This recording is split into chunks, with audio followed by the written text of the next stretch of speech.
La période actuelle est très agitée et les news ne cessent de tomber dans un sens comme dans l'autre. C'est la période dite de FUD.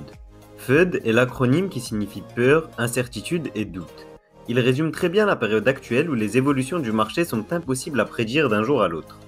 Il y a à peine 2 semaines, Ethereum fracassait son plus haut historique pour s'installer à plus de 4300 $ par token. Après cela, c'était l'hécatombe avec la désormais célèbre annonce d'Elon Musk concernant la pollution du minage du Bitcoin.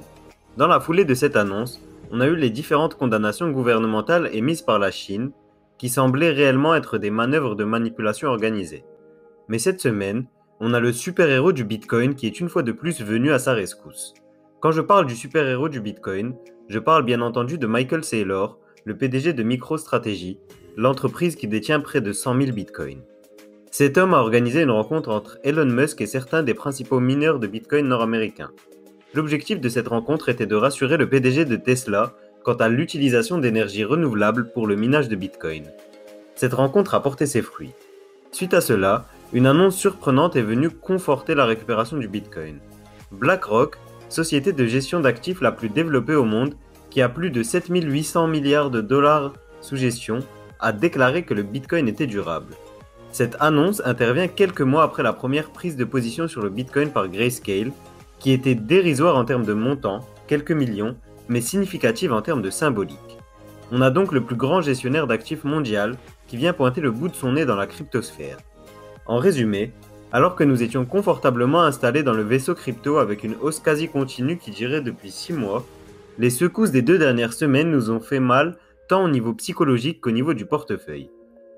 Elles ont encore plus révélé l'importance d'avoir un plan précis et une stratégie efficace. Et qui dit stratégie efficace, dit savoir quand vendre ses crypto-monnaies.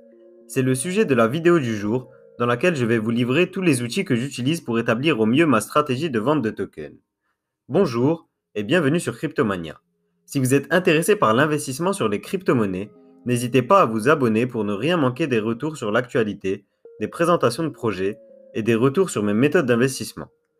Pour rappel, le contenu de cette vidéo est à but purement éducatif et n'est en aucun cas un conseil d'investissement. Je ne suis pas conseiller en investissement et je ne fais que vous livrer les astuces que j'utilise sur mon portefeuille. Un des premiers éléments à connaître et à prendre en compte pour établir une stratégie efficace est la corrélation entre le Bitcoin et les altcoins. Bien que chaque altcoin ait des évolutions spécifiques dictées par ses évolutions propres, le marché des crypto-monnaies réagit globalement dans son ensemble.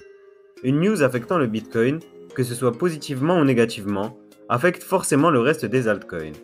Pour faire simple, on pourrait résumer cela ainsi. Qui dit baisse de la confiance vis-à-vis du Bitcoin, dit forcément baisse de la confiance vis-à-vis des crypto-monnaies en général. Comme la baisse de confiance implique forcément une baisse du cours, les cours sont corrélés entre le Bitcoin et les altcoins donc.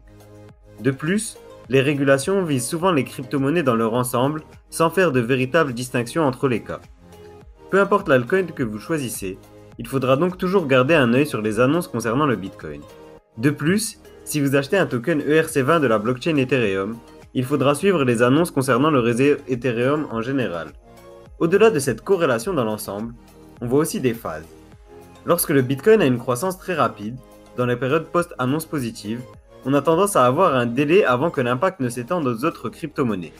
Les investisseurs crypto réfléchissent en termes de manque à gagner, donc quand le Bitcoin croît plus rapidement que les altcoins, ils vont avoir tendance à tout convertir dans la crypto-monnaie mère et inversement.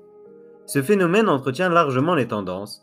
Quand les altcoins croissent plus vite que le Bitcoin, cette tendance va s'accentuer jusqu'au point de rupture. Inversement, quand le Bitcoin est en phase de hausse massive, les altcoins sont en quelque sorte délaissés par les investisseurs. Pour savoir quand vendre, il n'y a pas de stratégie précise à ce niveau, mais il faut être capable de distinguer les différentes phases du cycle. Différents indicateurs techniques peuvent vous permettre d'élaborer au mieux votre stratégie. À titre personnel, je minimise l'analyse technique et je me concentre sur 2 éléments en particulier. Premièrement, l'indicateur dont je vous parle souvent, à savoir la dominance du Bitcoin qui nous permet de comprendre la phase actuelle du marché dans sa globalité. Pendant un bull run, on remarque plusieurs phases, notamment une première phase pendant laquelle le Bitcoin domine largement le marché, puis la alt season pendant laquelle les altcoins prennent leur revanche. Qui dit alt season, dit souvent qu'on se rapproche rapidement du point de rupture, qui semble se situer aux alentours des 40% de domination pour le Bitcoin. Deuxièmement, je me tiens informé de l'actualité et j'essaie de cerner les différentes phases du bull run au mieux. Dernièrement, juste avant le crash, on avait un marché qui avait un peu perdu la tête avec des projets fous. Beaucoup d'influenceurs francophones ont d'ailleurs promu des arnaques et on m'a moi-même proposé de faire la promotion de certains projets très douteux. J'ai bien entendu dit non, j'estime que vous méritez de l'honnêteté et j'ai décidé de ne pas faire de partenariat rémunéré sur la chaîne pour rester le plus neutre possible. La période était donc plutôt dangereuse, avec des petits projets qui explosaient, un marché rongé par la spéculation et une décorrélation entre la valeur des projets et leur valorisation. Certaines études publiées en début d'année montraient une baisse de la volatilité du marché des crypto-monnaies, en corrélation avec la hausse de sa valorisation totale des cryptos, qui a même dépassé les 2000 milliards de dollars. Ces derniers jours nous ont montré que la réalité était tout autre et que le marché des crypto-monnaies avait bien conservé cette volatilité destructrice dont il sait faire preuve. La conséquence directe a été la vente de crypto-monnaies, entraînant la perte de plusieurs dizaines de milliards de dollars. Ce ne sont pas des pertes estimées et potentielles, mais bien les pertes réalisées au cours de cette dernière semaine derrière la chute fracassante du Bitcoin. Le marché des crypto-monnaies reste très volatile et surréagit énormément en fluctuations. Lorsqu'on a une baisse du cours du Bitcoin, à entendre certains investisseurs, on croirait que c'est la fin du monde et que le Bitcoin va s'écrouler. Ces mêmes investisseurs sont ceux qui se précipitent de vendre à la moindre baisse et ceux qui disent que si j'avais découvert le Bitcoin à 5 dollars, je serais millionnaire aujourd'hui. La réalité est que si vous vendez à la moindre fluctuation, sans avoir une stratégie établie, vous allez toujours être à contre-courant, acheter au plus haut et vendre au plus bas. Lorsqu'on planifie sa stratégie de vente, il faut donc inclure une certaine tolérance au risque et ne pas être déstabilisé par la moindre secousse. Choisissez bien les projets que vous suivez, investissez pour du long terme et soyez patient. Le marché des crypto-monnaies suit une certaine périodicité malgré tout. Lors des hausses, on voit d'abord le Bitcoin exploser, puis on voit les altcoins suivre. Une fois l'explosion des altcoins bien lancée, comme on a pu le voir avec Ethereum en chef de file qui a fait x3 en quelques semaines, le marché est alors très agité. À ce moment-là, il faut prendre activement ses profits et ne pas attendre éternellement qu'un token emmène notre portefeuille directement vers la lune. Une petite analyse que j'ai vue sur Twitter, mais que je trouvais intéressante, expliquait le point suivant. Lorsqu'on étudie les prix du Bitcoin sur une échelle mensuelle, on remarque une certaine périodicité dans les cours. Chaque début de mois est marqué par une période haussière. S'ensuit un crash au milieu du mois, avant une récupération juste avant la clôture des marchés de fin du mois. Si la récupération de fin du mois peut sembler cohérente, étant donné la proportion d'institutionnels arrivés aujourd'hui, rien n'explique les autres variations à l'heure actuelle.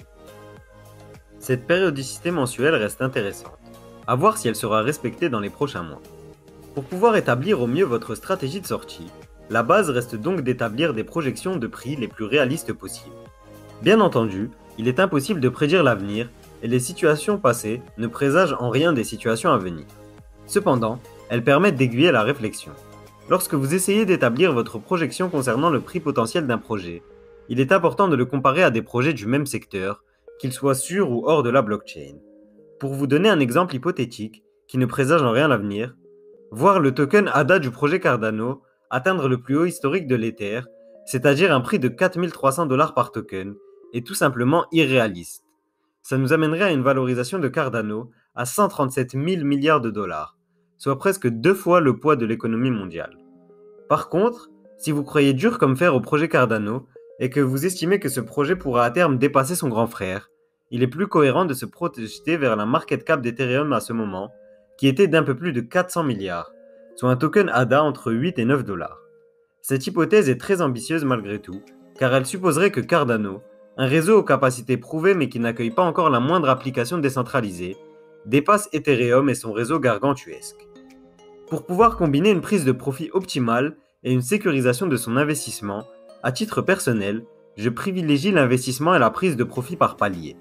Lorsque j'investis sur un token, j'effectue en amont tout un travail d'analyse fondamentale pour avoir mes estimations les plus précises possibles sur le potentiel d'un projet et sur sa valorisation potentielle.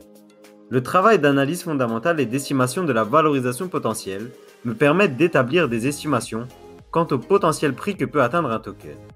Lorsque j'effectue ce travail, je fais 2 projections de prix concernant les objectifs que je souhaite atteindre pour un token. La première des 2 projections doit être plutôt pessimiste et donne le prix minimum que je vois le projet atteindre.